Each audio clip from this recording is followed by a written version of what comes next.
أعوذ بالله من الشيطان الرجيم. بسم الله الرحمن الرحيم. الحمد لله رب العالمين،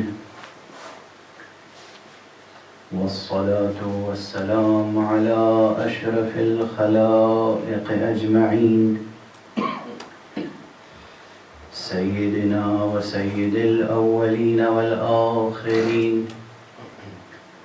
حبيبنا وحبيب إله العالمين، إمام المرسلين وخاتم النبيين، أبي القاسم المصطفى محمد. اللهم صل على محمد وآل محمد وعلى أهل بيته الطيبين الطاهرين الهداة المهديين المعصومين المظلومين، واللعنة الدائمة على أعداء الحق والدين.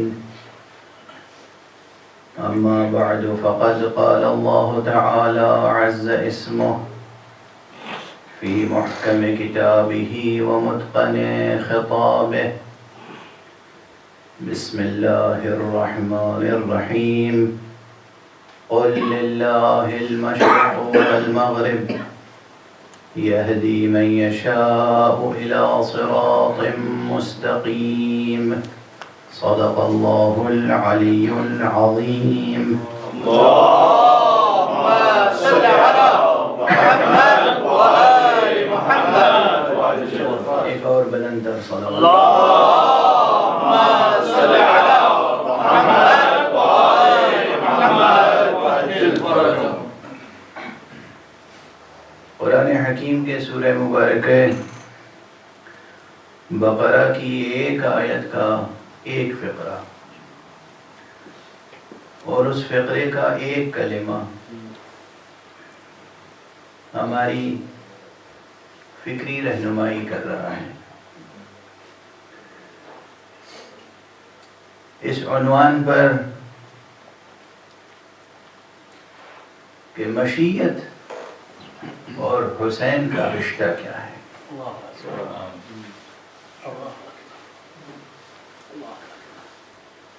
کل میں نے ایک جملہ عرض کیا تھا، بلکہ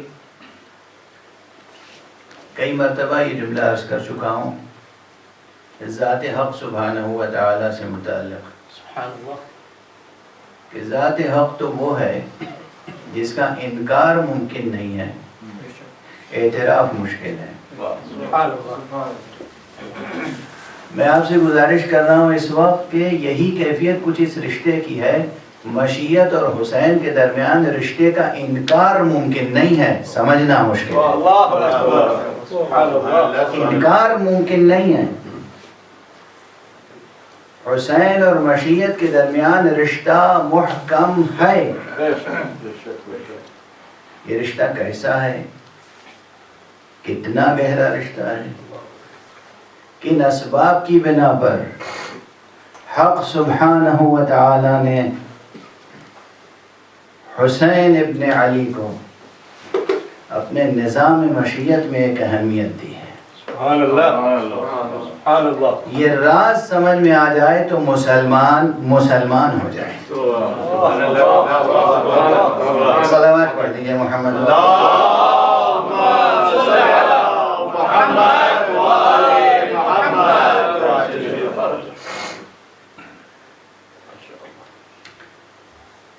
لفظ مشیت پہ گفتگو ہو رہی تھی تو عرض کروں کہ بعض مصنفین نے مشیت کی ترجمانی میں، یعنی لفظ مشیت کے ترجمے میں لفظ تجلی بھی استعمال کیا ہے، اور مشیت کی تعریف اس طرح کی ہے کہ مشیت وہ تجلی ذات الہی ہے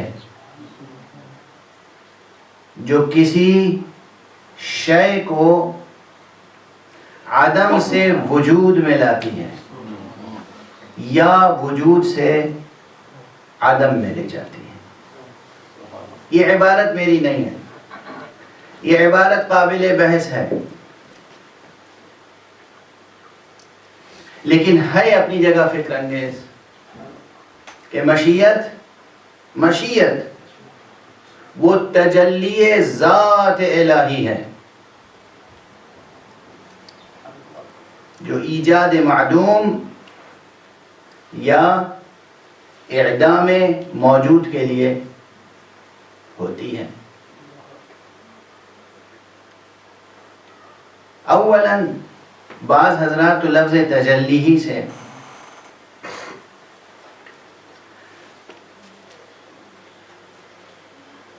مقدر ہو جاتے ہیں اور اسی سے ان کی کثافت کا اندازہ ہوتا ہے۔ کون ہے جو تجلی سے مقدر ہو جائے، چاہے وہ حقیقت میں تجلی ہو یا لفظ تجلی ہو؟ ہاں میں جانتا ہوں ایسے افراد، کچھ ایسے افراد ہیں جن کے سامنے تجلی کا کلمہ آیا اور وہ کہتے ہیں یہ صوفی ہو گئے ہیں، یہ باطل نظریات کی ترجمانی کرتے ہیں۔ کسی لفظ کو سن کر اس طرح سے فیصلے کرنا علم کی نہیں جہل کی دلیل ہے۔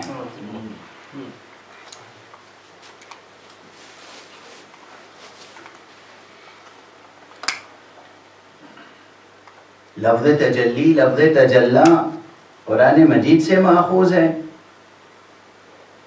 ہاں اگر کوئی شخص کسی قرآنی لفظ کی غلط تعریف مقرر کر لے تو اس کی اس غلط تعریف کو ہدف تنقید بنایا جائے گا، نہ کہ اس اصطلاح کو۔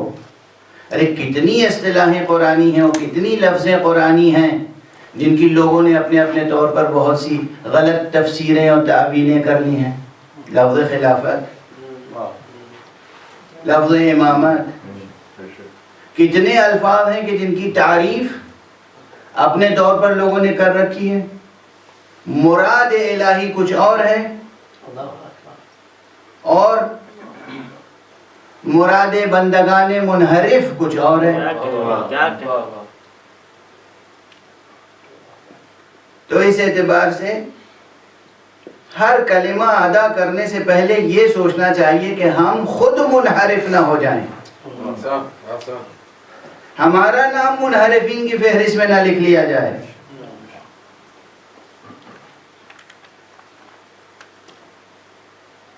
بہرحال یہ ایک تعریف ہے کہ تجلی مشیت تجلی ذات الہی ہے، اور ہے اس میں کوئی شک نہیں۔ اس حد تک میں اس فقرے سے متفق ہوں۔ مشیت تجلی ہے، وہ نور ہے۔ حق سبحانہ و تعالیٰ کی ذات کن ہے، ذات کے لحاظ سے کسی کے تصور میں نہیں آ سکتی، اس کی تعریف ممکن نہیں ہے، لیکن اتنا تو ہے کہ وہ نور ہے۔ اس نے خود تعارف کرایا ہے، اللہ نور السماوات والارض، وہ نور ہے، وہ آسمانوں اور زمینوں کا نور ہے۔ نور کا کلمہ علی الاطلاق اپنے پورے کمال اور تجرد کے ساتھ جب ادا کیا جائے گا تو اس کا مصداق سوائے ذات الہی کے کوئی ہو نہیں سکتا، اور جب وہ نور ہے تو اس کے تمام اسماء تجلیاں ہیں، تمام صفات تجلیاں ہیں، تمام افعال تجلیاں ہیں۔ سبحان اللہ، سبحان اللہ۔ کیا دامن نور میں تجلی کے علاوہ ہوتا کیا ہے؟ صلوات پڑھ دیجئے محمد۔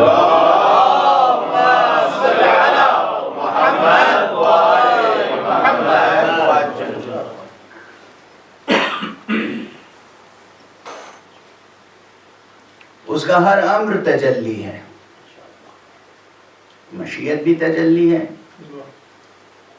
مشیت وہ تجلی ہے جو ایجاد معدوم یا اعدام موجود سے متعلق ہوتی ہے۔ بعض حضرات نے مشیت اور تجلی کو بالکل مترادف قرار دیا ہے، اور بعض حضرات نے مشیت اور تجلی میں اتنا فرق رکھا ہے کہ رتبتاً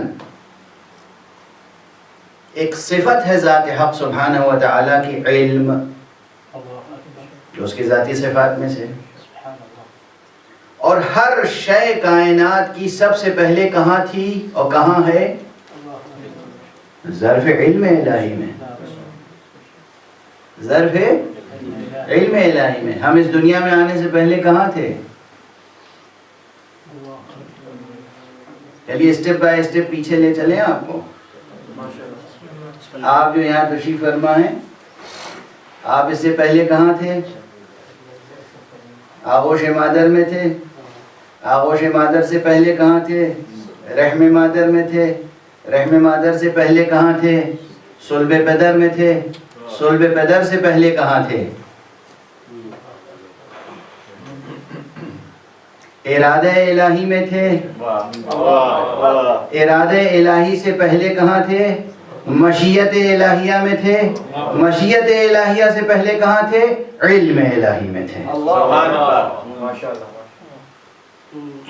اب میں نے بہت سی بیچ کی کڑیاں حذف کر دی ہیں، اب سمجھ میں آئی ترتیب؟ اب ادھر سے جب نزول ہوگا تو کیسے ہوگا؟ سب سے پہلے یہ ما سوی اللہ جو کچھ ہے یہ تھا کہاں؟ کہاں سے آیا؟ علم الہی۔ اپنی زندگیوں کی قدر و قیمت سمجھیے گا کیا ہے؟ اپنی زندگیوں کی، اپنے وجود کی، اپنی شخصیتوں کی قدر و قیمت سمجھیے گا۔ ایک جملے میں عرض کر رہا ہوں، آپ کا آغاز علم الہی ہے، آپ کا انجام دامن رحمت الہی ہے۔ صلوات پڑھ دیجئے محمد۔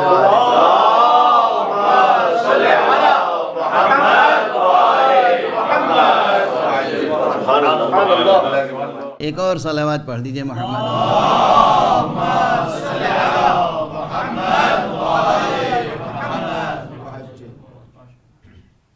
کاش یہ جملہ یاد رہ جائے، محفوظ ہو جائے اور سمجھ میں آ جائے۔ آغاز آپ کا، ازل آپ کا علم الہی، اور ابد دامن رحمت الہیہ۔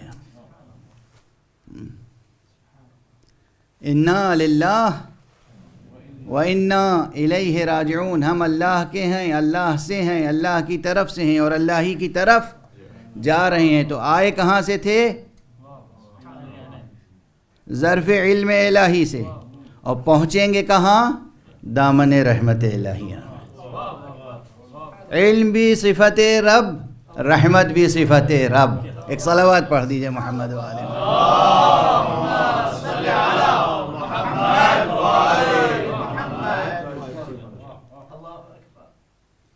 تو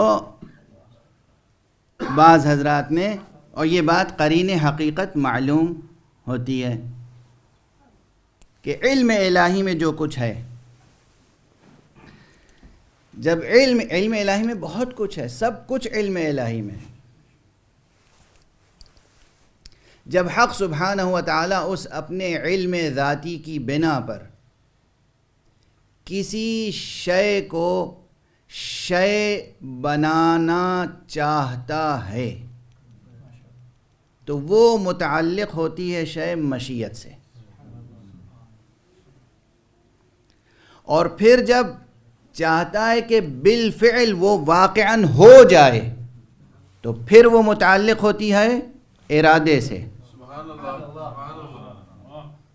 اور یہ ترتیب بالکل جوں کی توں، قرآن مجید کا اعجاز یہی ہے۔ قرآن مجید کی آیت پڑھ لیجئے، انما امرہ اذا اراد شیئا ان یقول لہ کن فیکون، بالکل ترتیب، الفاظ کی ترتیب کے ساتھ محفوظ ہے۔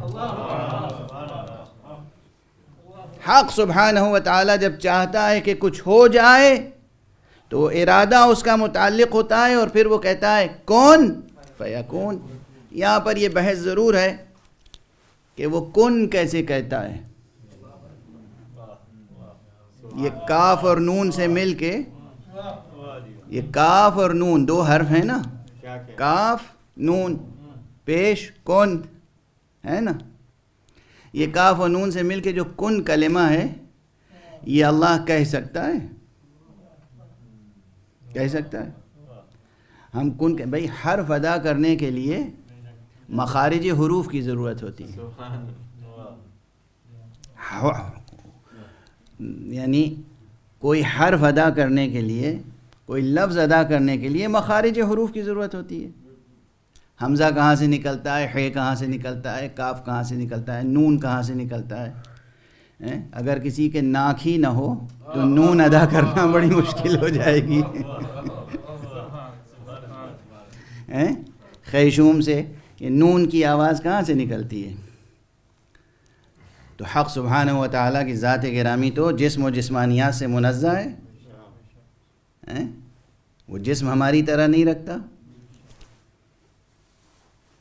وہ ہماری طرح منہ نہیں رکھتا مگر زبان رکھتا ہے. وہ یعنی یہاں دو قول ہیں. ایک قول یہ ہے کہ کن کے معنی یہ ہے ان یقول لہ کن فیکون. کن کے معنی یہ ہے کہ اللہ سبحانہ و تعالی واقعاً یہ لفظ کن، حرف کن ایجاد کرتا ہے. یہ لفظ ایجاد کرتا ہے خلق کرنے کے لیے، اور پھر وہ شے خلق ہو جاتی ہے. لیکن جو اور دقیقہ سنج ہیں وہ کہتے ہیں کہ اصلاً یہ تعبیر کنایا ہے. کنایا ہے اس بات کا کہ وہ جو چاہتا ہے وہ ہو جاتا ہے. بالکل ایسے ہی کہ جیسے کوئی کن کہے اور وہ کام ہو جائے. کنایا ہے. اچھا دیکھیں یہ لطف پروردگار ہے کہ اس نے اپنی ذات، اس کی ذات کی کن ہے، ذات کی معرفت مکمل طور پر ممکن اور میسور نہیں ہے، لیکن آپ کے پرسیپشن سے اپنی ذات کو قریب لانے کے لیے آپ کی ذات کے اندر کچھ چیزیں ایسی رکھی ہیں جس کی مدد سے کچھ تھوڑا بہت سمجھ سکتے ہیں. اب اس کی مثال دے دوں. یہ لطف پروردگار ہے. دیکھیے ازل اور ابد کے اسرار سمجھانے کے لیے وہ رب ہے نا. رب علی الاطلاق، قادر علی الاطلاق، عالم علی الاطلاق، خالق علی الاطلاق. تو وہ ہے. اب میں پھر عرض کروں گا متکلمین اور فلاسفہ سے ہاتھ جوڑ کے کہ کاش اپنی اصطلاحوں تک محدود نہ رہیں، ہماری تعبیروں کی لطافت کو بھی محسوس کریں. وہ قادر وہی تو ہے جو ناممکن کو ممکن بنا دے. سبحان اللہ. اب متکلمین تو یہ کہہ کے گزر جائیں گے کہ مقدور جو چیز ہوگی وہی متعلق قدرت الہیہ ہوگی. اگر مقدور نہیں ہے تو وہ مجھے اس اسٹیٹمنٹ سے کوئی اختلاف نہیں. لیکن یہاں تک آئیے کہ حق سبحانہ و تعالیٰ کی مکمل معرفت حاصل ہونا ناممکن ہے، مگر اس نے اسباب لطف دروازے کھولے ہیں، دریچے کھولے ہیں، راستے بنائے ہیں. چنانچہ اس وقت ایک بات عرض جو کرنا چاہ رہا ہوں اس سے پہلے ایک بات وہ دہرا دوں جو پہلے کبھی کہہ چکا ہوں. آخرت لوگوں کی سمجھ میں نہیں آتی تھی، اب بھی نہیں آتی ہے. میں تو ایسے لوگوں سے بھی واقف ہوں جو ممبر پر آ کے خوب آخرت کی طرف لوگوں کو بلاتے ہیں اور خود آخرت کے بالکل قائل نہیں ہیں. آخرت کے قائل ہوں تو جو کہیں اس پر عمل بھی تو کریں گے نا. ان کا عمل بتاتا ہے کہ انہیں یقین ہے نہ خدا ہے نہ آخرت. مگر بہرحال وعظ کرنے کی چونکہ قیمت ملتی ہے تو وعظ کرتے رہتے ہیں. موعظہ کرنے کی بھی تو قیمت ملتی ہے نا. ایک موعظہ ہوتا ہے قربتاً الی اللہ اور ایک موعظہ ہوتا ہے اکتساباً للمال. موعظہ کرنے کی قیمت ملتی ہے تو موعظہ ہوتا ہے. بہرحال حق سبحانہ و تعالی نے آخرت پر یقین نہیں آتا تھا لوگوں کو،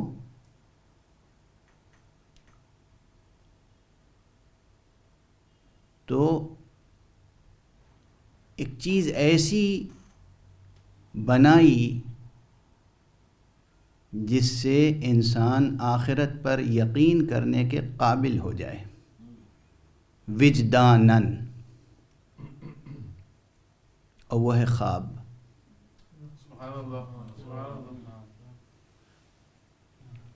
یہ معصوم سے روایت ہے، نبی سے روایت ہے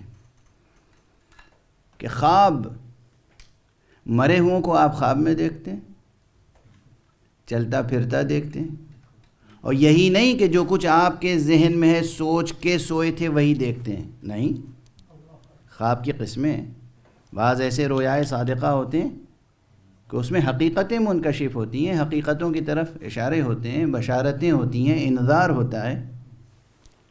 تو یہ خواب میں جو کچھ آپ دیکھتے ہیں، جسم چلتے پھرتے لوگوں کے اور ان کی بات سنتے ہیں، یہ دار آخرت کی طرف ذہن کی رہنمائی ہے، یہ دار آخرت کی طرف ذہن کی رہنمائی ہے۔ تو آخرت کو کسی لیبوریٹری میں یہاں سمجھایا نہیں جا سکتا تھا، لیکن آپ کے وجود کے اندر ایسی چیز رکھ دی کہ خواب دیکھ کر آپ آخرت کا تصور قائم کر سکتے ہیں۔ واضح ہے، خواب کی اہمیت سمجھے زندگی میں۔ اب اچھے خواب دیکھیے گا تاکہ اچھی آخرت بنے۔ صلوات پڑھ دیجئے محمد و آل محمد۔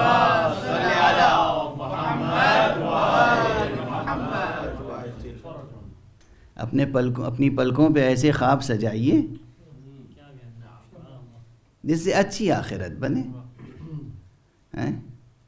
اور یہ جو میں کہہ رہا ہوں پلکوں پہ خواب سجائیے، تو یقیناً سوچ سمجھ کے یہ جملہ بھی کہہ رہا ہوں، میں تو دعوت دے رہا ہوں اس جملے میں کہ جاگتے میں خواب دیکھا کیجئے، جاگتے میں اچھے خواب دیکھیے گا تو آخرت بھی اچھی ہوگی۔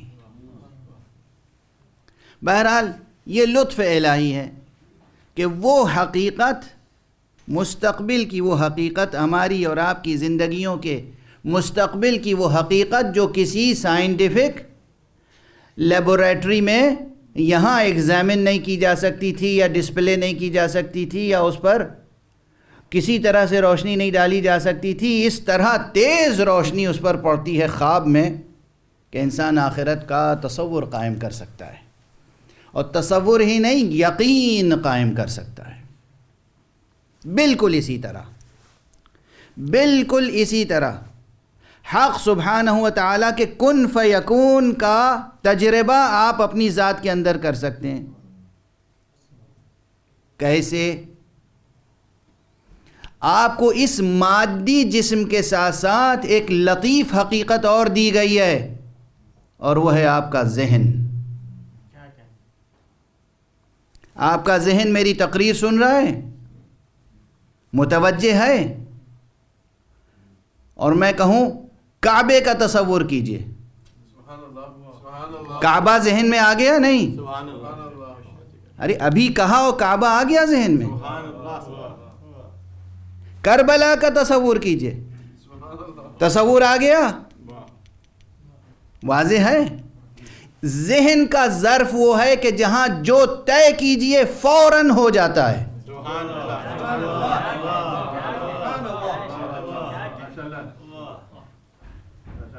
اور یہ ذہن کسی آئنسٹائن نے آپ کو نہیں عطا کیا ہے۔ جس نے یہ ذہن عطا کیا ہے اس کا سجدہ کرنا نہ بھولیے گا۔ صلوات پڑھ دیجئے محمد و آل محمد۔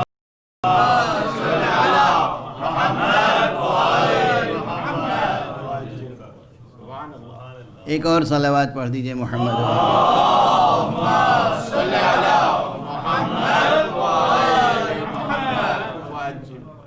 اپنے ذہن کا کرشمہ دیکھا؟ ایک غریب فقیر آدمی فٹ پاتھ پہ بیٹھا ہوا ہو، اور میں اسے کہوں دیکھو تم اپنے ذہن میں ایک محل بنا لو اور پھر دعا کرو، اللہ ویسے ہی محل تمہیں عطا کرے گا۔ تو جب میں کہوں گا اپنے ذہن میں محل بنا لو، بنانے میں دیر لگے گی کیا؟ توجہ ہے۔ عالم خارجی میں ہمیں اس ظرف زمان و مکان کی محدودیتیں اور مجبوریاں یہ ہیں کہ ہمیں خود اپنے ذہن سے خارج میں منتقل کرنے میں دیر لگے گی۔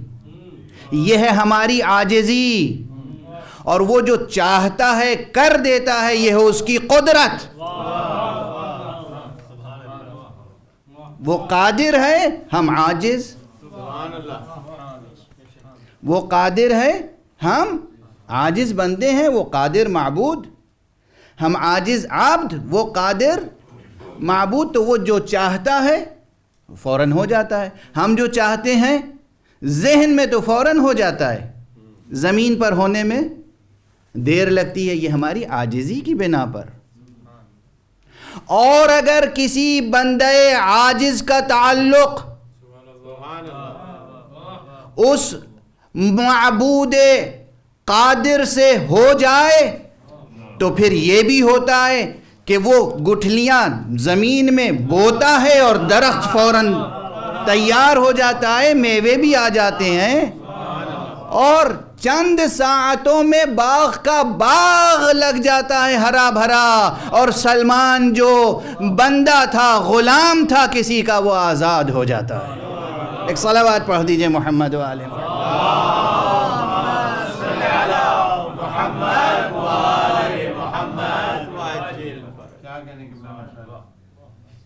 یہ کیسے ہوتا ہے؟ ہم ذہن میں سوچتے رہ جاتے ہیں اور خارج میں کرنے میں ہمیں ایک وقت لگتا ہے۔ اور یہاں بھی نسبی ہے یہ چیز، ریلیٹیو ہے۔ جس کے وسائل کم ہوں، ایک غریب آدمی، فقیر آدمی سوچے محل تعمیر کرے، ایک دیوار اٹھانے میں عمر گزر جاتی ہے۔ اور کہیں کوئی سرمایہ دار جس نے سارے فقیروں کا مال خود غصب کر رکھا ہے، وہ سرمایہ دار طے کر لے تو ظاہر ہے وہ سرمایہ دار ہے، اس کے پاس سرمایہ بھی ہے، اور سرمایہ سے وہ مزدور بھی فراہم کر سکتا ہے، میٹیریل بھی فراہم کر سکتا ہے، اور ایک رات میں پورا محل تیار کر سکتا ہے۔ تو نسبی ہوا یا نہیں ہوا؟ ایک شخص جس کے پاس وسائل نہیں ہیں، وہ نہیں کر سکتا، یا کرنا چاہے تو وقت چاہیے۔ جو کام کوئی دوسرا 10 سال یا 50 سال میں کرے گا، وہ کوئی صاحب قدرت اور صاحب سرمایہ 1-2 دن میں یا ایک شب میں کر سکتا ہے۔ جب انسانوں میں یہ تفاوت ہے تو وہ خالق متعال جو چیز جس شے سے متعلق اس کی مشیت ہو جائے، ادھر مشیت متعلق ہوئی اور پھر ارادہ متعلق ہوا، یہیں پہ فرق ہے۔ کچھ چیزیں اس کی مشیت میں ہوتی ہیں، ارادے میں نہیں ہوتی۔ کچھ چیزیں اس کی مشیت میں ہوتی ہیں لیکن اس سے اس کی رضا متعلق نہیں ہوتی۔ مشیت میں ہے مگر وہ راضی نہیں ہے، مشیت میں ہے مگر امر فعلی، اذن فعلی نہیں ہے۔ اسی لیے کبھی وہ امر کرتا ہے مگر چاہتا نہیں ہے کہ وہ کام ہو، کبھی وہ منع کرتا ہے اور چاہتا ہے کہ وہ کام ہو۔ مفسرین، متکلمین حیران ہیں یہیں پر۔ 2 باتیں میں نے عرض کی، مثال ابھی دے دوں۔ اس نے آدم اور حوا کو منع کیا کہ اس شجرے سے پھل نہ کھانا، منع کیا، نہیں فرمائی، مگر چاہا کہ یہ کھائیں، مشیت متعلق ہوئی۔ حضرت ابراہیم سے کہا بیٹے کو ذبح کرو، امر کیا نا، مگر چاہا نہیں کہ بیٹا ذبح ہو۔ دونوں قرآنی مثالیں ہیں، دونوں قرآنی مثالیں ہیں۔ حضرت آدم نے کیا کہا تھا؟ یہ بیٹے اسماعیل، میں خواب دیکھ رہا ہوں کہ تمہیں ذبح کر رہا ہوں۔ تو بیٹے نے کیا کہا؟ بابا آپ وہ کام کیجئے جس کا آپ کو حکم دیا گیا ہے۔ نبی کا خواب ہے، حکم ہوتا ہے۔ تو امر تھا مگر پروردگار کی طرف سے اذن فعلی نہیں تھا۔ مراتب سمجھے آپ؟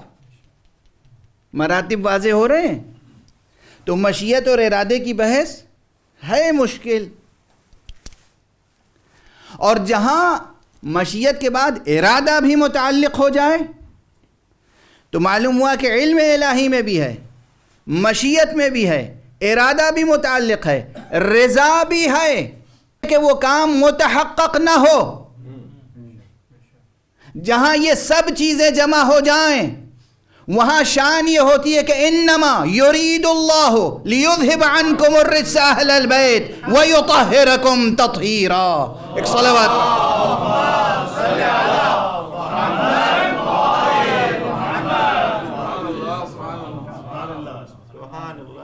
اب یہاں مشیت کا لفظ نہیں ہے اس آیت میں، یریدو، ارادے سے متعلق ہے یہ بات.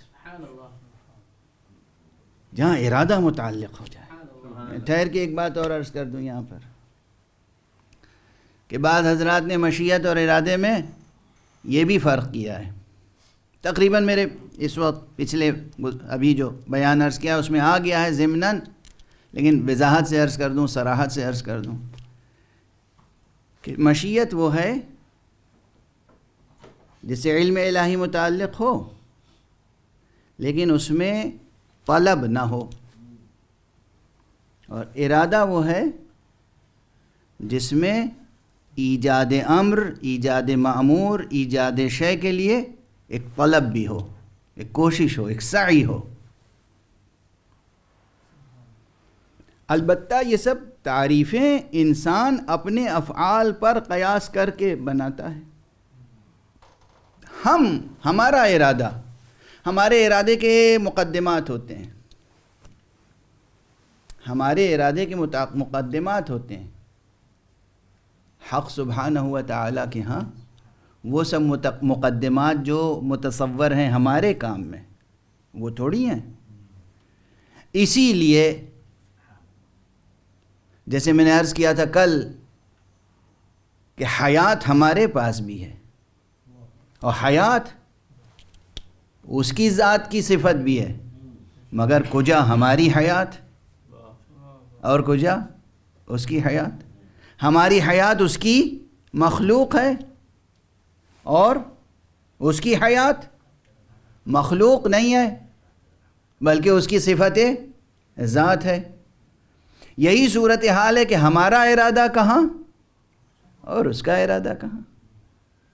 اس کا ارادہ اس طرح کے مقدمات نہیں چاہتا جیسے مقدمات ہمیں چاہیے کہ شوق ہو اور طلب ہو اور ارادہ ہو اور پھر وہ درجہ کمال تک پہنچے اور امر متحقق ہو، فعل متحقق ہو، جو اصول فقہ میں اور علم کلام میں بحثیں ہوتی ہیں.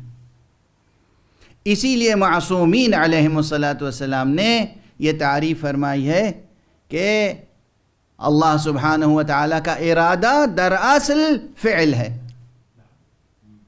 ارادہ الہیہ فعل ہے، ارادہ الہیہ دراصل احداث ہے. حق سبحانہ و تعالیٰ کی مشیت، اس کا ارادہ اور اس کا علم اور پھر اس کا امر کسی چیز سے متعلق ہو. یہ مراتب ہیں 4 بظاہر، اور پھر ان 4 مراتب کے درمیان نہ جانے کتنے مراتب ہیں. یہ انسان کے فکری حوصلے پر ہے، کون کتنی فکر کر کے غواصی کر سکتا ہے اور کتنے گوہرہائے آبدار علوم قرآن و علوم اہل بیت سے حاصل کر سکتا ہے.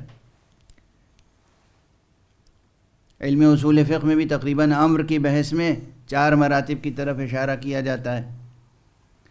تو آج یہ گفتگو جو ارادے اور مشیت کے معنی سے متعلق تھی یہاں پر ذرا روکوں اور کچھ اس گفتگو کی طرف آگے بڑھوں کہ جو کل اشارہ کیا تھا اور بعض حضرات کے ذہنوں میں یہ ہے، بار بار یہ بات آئے گی کہ حق سبحانہ و تعالیٰ کی مشیت کی میں نے تعریف جب یہ کی کہ مشیت یعنی وہ ارادہ حق جو کسی شے کو شے بناتا ہے یا کسی لا شے کو شے بناتا ہے. تو اس کے ساتھ ایک بحث ہے، عوامی سطح تک لوگ لے آئے ہیں اس بحث کو، حالانکہ وہ بحث بلند علمی سطحوں پر بھی موجود ہے کہ جو اشیاء وجود میں آتی ہیں یہ سب اشیاء لا شے سے وجود میں آتی ہیں یا کسی شے سے وجود میں آتی ہیں. تو تو اب یہاں پر بعض حضرات کے ذہنوں میں یہ شبہ ہے کہ خود لاشے بھی کوئی شے ہے،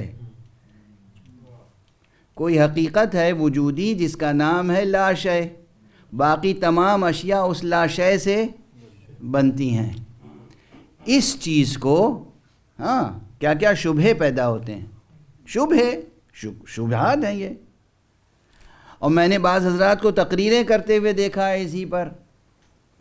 تو عرض کر دوں کہ وہ مسائل جو ذات حق سے متعلق ہوں، وہ مسائل جو علوم قرآن سے متعلق ہوں، ان مسائل میں حکم کوئی نہیں ہو سکتا سوائے ان ذوات مقدسہ کے جنہیں حجت اور حکم بنا کر خود حق سبحانہ و تعالی نے بھیجا ہو۔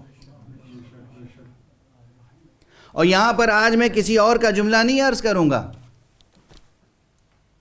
آج اس ذات گرامی، اس مرکز بیت عصمت کے جملے کی طرف اشارہ کروں گا جو مرکز بیت تطہیر بھی ہے۔ ابھی میں نے پڑھی تھی نا آیت آپ کے سامنے، انما یرید اللہ لیذھب عنکم الرجس اہل البیت ویطہرکم تطہیرا۔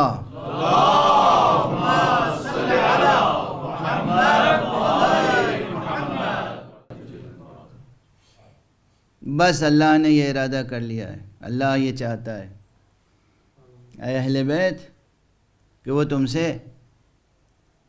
رجس کو دور رکھے، اس طرح کے جو دور رکھنے کا حق ہے۔ دور رکھے ترجمہ کیجئے گا، دور کرے نہیں، دور رکھے ترجمہ کیجئے گا تو کچھ اور ہستیاں نظر میں آئیں گی، اور دور رکھے ترجمہ کیجئے گا تو پھر کچھ اور ہستیاں نظر میں آئیں گی، اور کچھ ہستیاں ایسی ہیں جنہوں نے ایسے افعال انجام دیے ہیں کہ دونوں ترجمے میں کچھ بھی کر لیجئے وہ داخل آیہ تطہیر نہیں ہو سکتی۔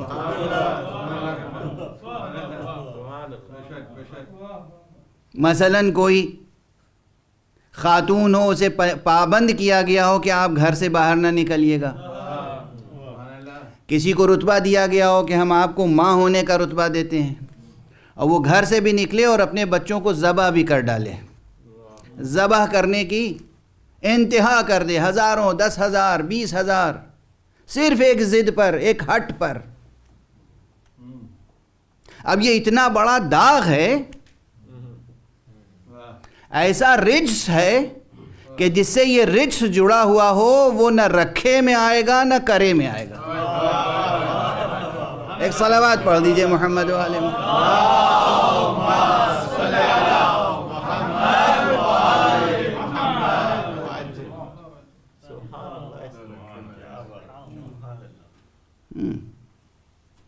اس لیے کہ آیت تو پہلے نازل ہو چکی تھی، اگر رکھے یا کرے میں بھی شامل ہو جاتی تو بعد میں یہ کرتی نہیں، کرے میں شامل ہوتی تو اگر خدا نے رجس دور کر دیا تو پھر وجود میں کیسے آیا؟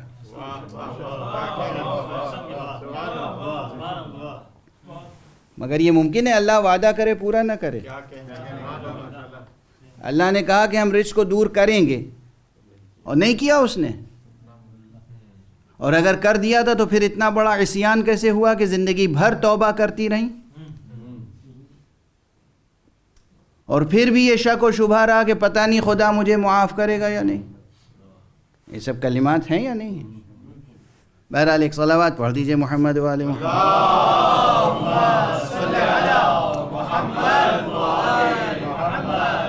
ایک اور ذرا بلندتر صلوات۔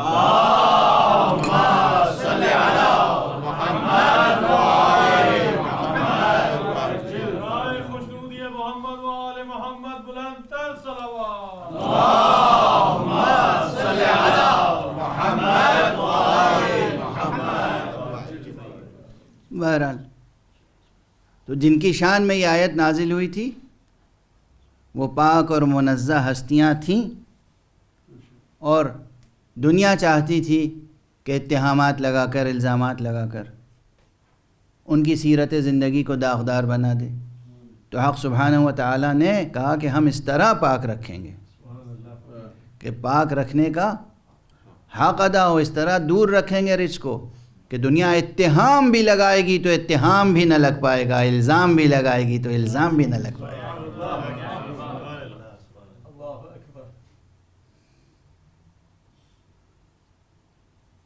اس مرکز تطہیر کی مرکزی شخصیت اس روایت کے مطابق جو ہمارے یہاں بہت عام ہے، حدیث کسا، اس حدیث کسا میں مرکزی شخصیت کس کی ہے؟ جس کے لیے اور کیا ان انوار کی شان تھی۔ اب یہ جملے میں پہلی بار نہیں عرض کر رہا ہوں، مجھ سے پہلے ہزاروں بار حق شناس و عاشقان اہل بیت، علماء، خطبہ، ذاکرین کہہ چکے ہیں، مگر ان جملوں کی، ان الفاظ کی لذت اور شیرینی اور معنویت اور ریلیونس کبھی کم نہیں ہوتا، کبھی کم نہیں ہوتی شیرینی اس کی، کہ آپ اندازہ کیجئے کیا انوار قدسیہ تھے کہ جب یہ جمع ہو گئے ایک چادر کے نیچے تو وہ فرشتے جو خادم کی طرح روز آتے جاتے تھے وہ بھی پہچان نہیں پا رہے تھے کہ یہ کون ہے۔ کیا فروغ نور تھا، کیا روشنی تھی، کیا تجلی تھی کہ جبرائیل علیہ السلام نے پوچھا پروردگار یہ کون ہے؟ اور پھر جواب عنایت ہوا کہ ہم فاطمہ و ابوہا و بعلہا و بنوہا، یہ فاطمہ ہیں اور ان کے والد ہیں اور ان کے بیٹے ہیں اور ان کے شوہر ہیں، یعنی مرکز تعارف حضرت فاطمہ زہرا سلام اللہ علیہا کی ذات ہے۔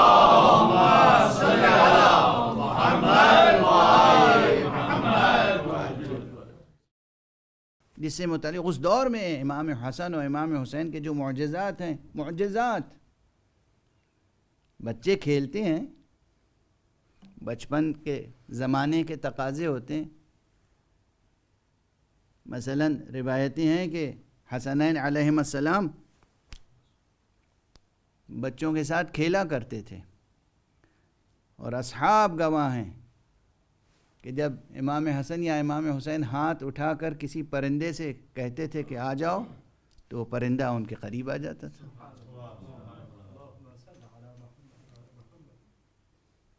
کوئی شخص جا رہا ہے، گرمی کا زمانہ ہے، اسے پیاس لگی اور شہزادوں میں سے کسی سے کہا مجھے پیاس لگی ہے، کہا اچھا آپ کو پیاس لگی ہے، پتھر کا ایک ٹکڑا اٹھایا اور ننھی سی مٹھی میں اس طرح نچوڑا کہ اس میں سے شفاف پانی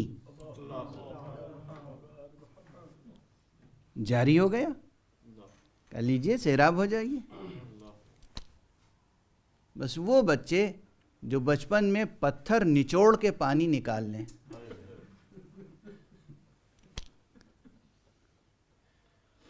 یہ مشیت کا تقاضا تھا کہ کربلا میں پیاسے رہیں۔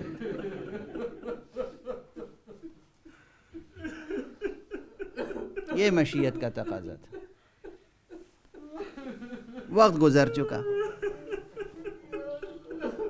وقت گزر چکا۔ یہ روایت میں نے اپنی آنکھوں سے پڑھی ہے، سند پرکھی ہے، پھر عرض کر رہا ہوں۔ بچپن میں حضور موجود ہیں، حضور موجود ہیں، اور کسی نے کہا مجھے پیاس لگی ہے، پتھر اٹھایا، ایسے نچوڑا، کہا بسم اللہ پانی پیجئے۔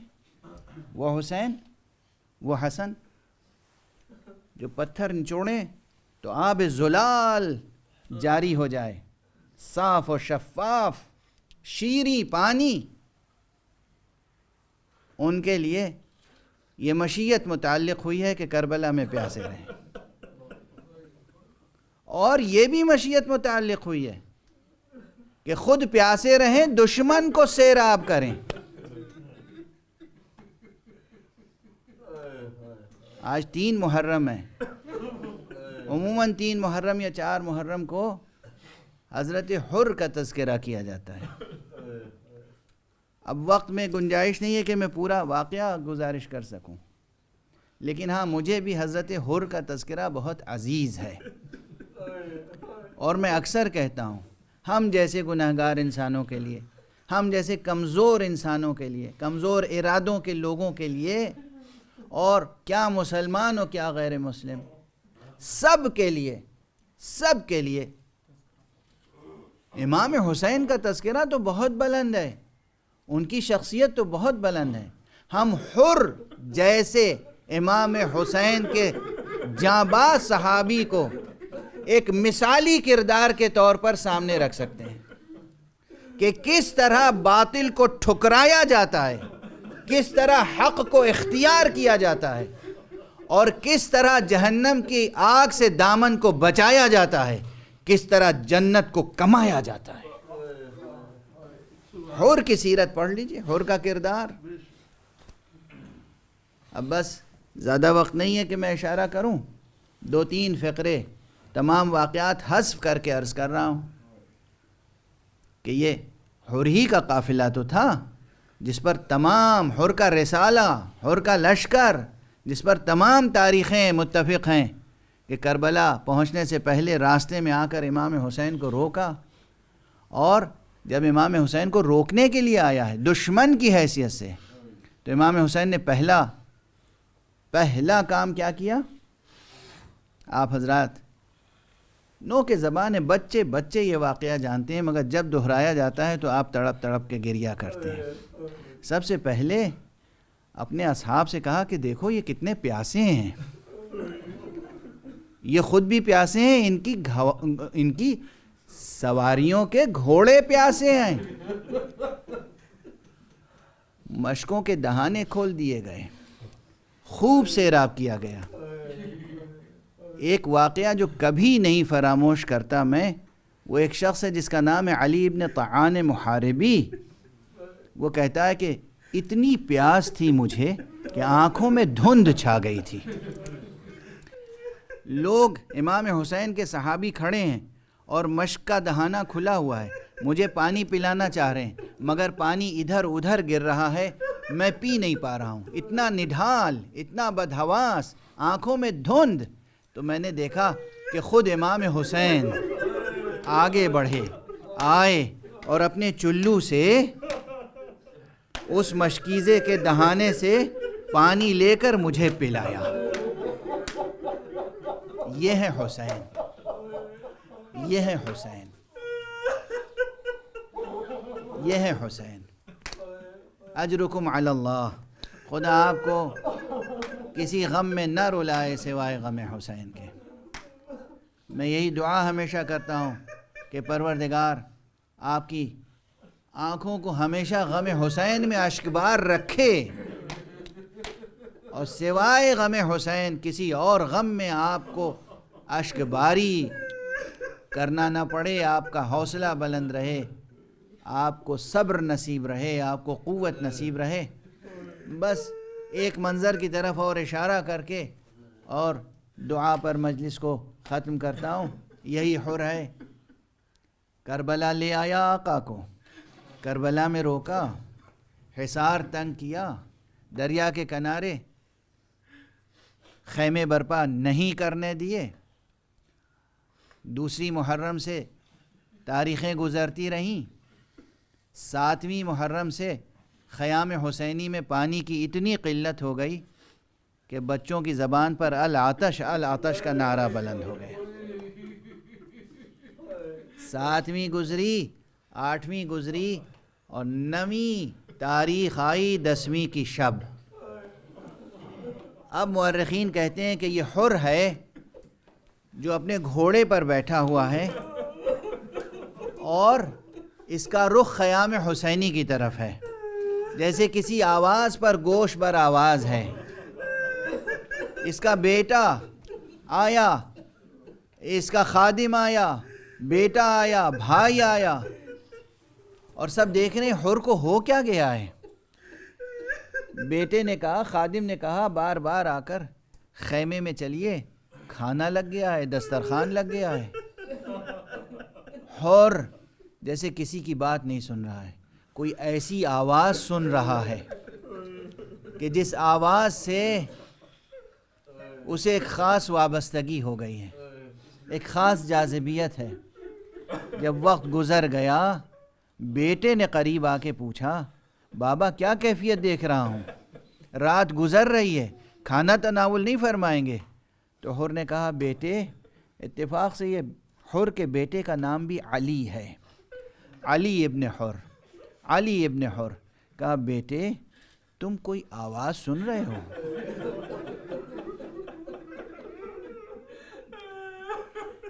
بیٹے نے تأمل کیا، سر جھکایا، ہاں بابا آواز سن رہا ہوں۔ کون سی آواز سن رہے ہو؟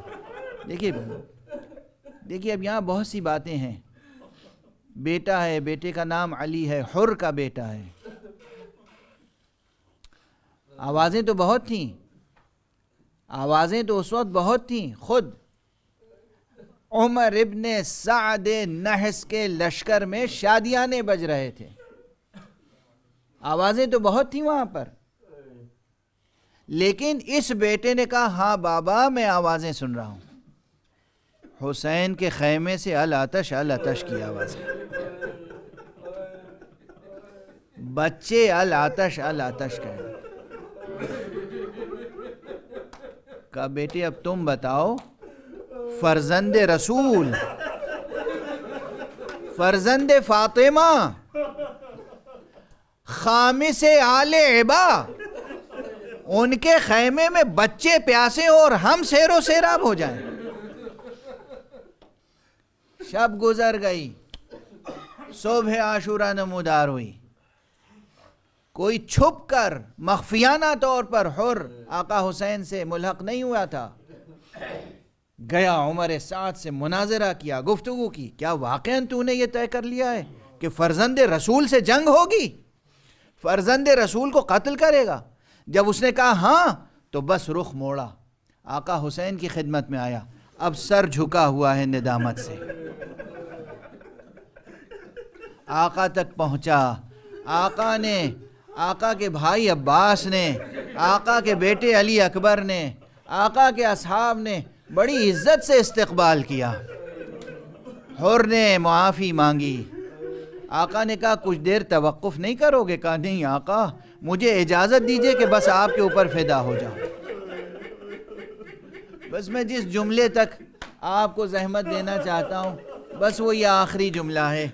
کہتے ہیں کہ حر نے اجازت لی اور اس کے بعد اپنے بیٹے سے مخاطب ہو کے کہا بیٹا میں چاہتا ہوں پہلے تم جاؤ تاکہ تم آقا کی راہ میں، خدا کی راہ میں آقا پر اپنی جان نثار کرو، اور میں اس کا بھی اجر لوں، خدا سے اجر حاصل کروں کہ پروردگار تیری راہ میں حسین پر میں نے اپنا جوان بیٹا بھی قتل کیا، قربان کیا۔ عزیزان گرامی، علی ابن حر میدان میں گیا، جنگ کی، شہید ہوا، اس نے اپنے بابا کو آواز دی۔ جب حر پہنچا تو دیکھا جوان بیٹے کے لاشے پر حسین موجود ہیں۔ کہا یابن رسول اللہ، آقا گنہگاروں پر یہ کرم۔ کہاں حر، مجھے معلوم ہے بوڑھے باپ سے جوان بیٹے کا لاشا نہیں اٹھتا، اس لیے میں آ گیا ہوں۔ یا حسین، یہ کرم فرما رہے ہیں حر پر، اور کچھ ہی دیر بعد شبیہ پیغمبر علی اکبر کا لاشا ہوگا اور آپ کو اٹھانا ہوگا۔ انا للہ و انا الیہ راجعون۔